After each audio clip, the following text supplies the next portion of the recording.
Be polite, please. This is supposed to be a constructive video. I'm not trying to be, oh, well, first thing you do is get rid of the board. Yeah, whatever, right? I'm just saying, let's say somebody gave you the job.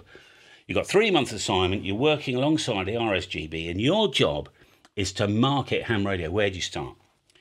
So I'll give you some of my ideas, all right? And hopefully you'll come up with some better ones. Right, I think it's 2 or 3 strands. First thing I do is identify all the different other hobbies that have a slightly geeky nature, solo nature to it. It could be astronomy and astrophotography. There's the electronics market as well, of course. Electronics, astrophotography. There was another one. Anyway, I'd identify them. I'd have a bit of a brainstorm with my colleagues, whiteboard. And what else? Who else? And then I would identify, so we've got the electronics, we've got the astrophotography guys. I'm sure there was one other, I can't bloody remember it. But anyway, and I'd make a list of, like if I'm in the UK, I'd make a list of UK, for instance, YouTubers that were into, that presented their thing quite well, whatever it is.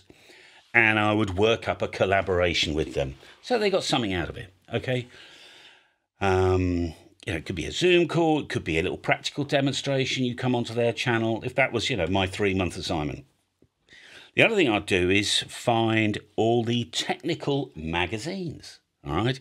And I'd write some really cool articles about how our hobby, works inside their hobby without them even realising it. So for instance, years ago, I seem to remember something like 90% of the design engineers at Nokia, this is like 20 years ago, were amateur radio operators.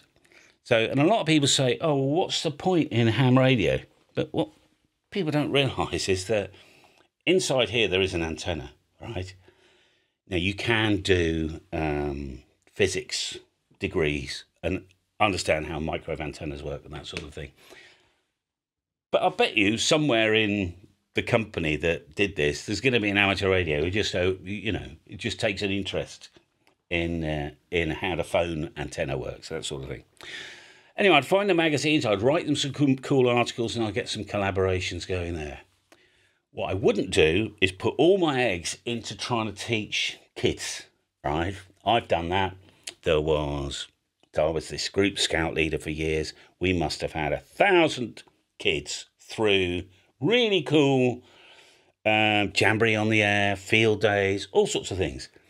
But we only got 2 out of it. One was my daughter, M3ELM, Emily, and then Aidan, M6TT, M3TT or M6TTT.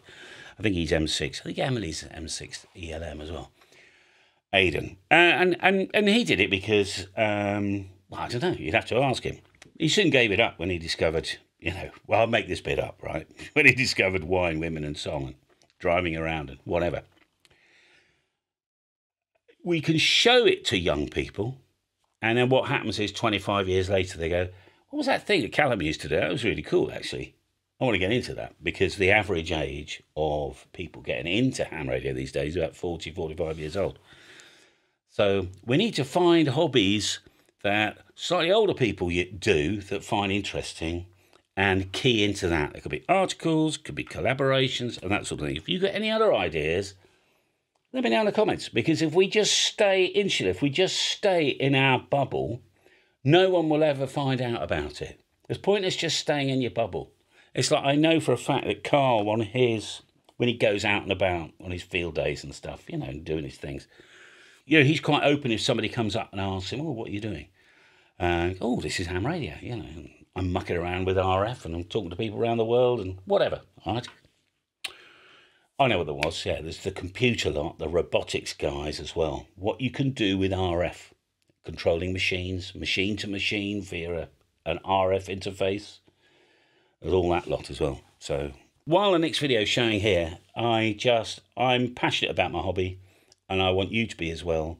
And I want to find ways of helping other people who don't understand or know about our hobby to get involved. So if you can help us out, leave a comment. Maybe we'll pass this on to the relevant authorities. All the best for now.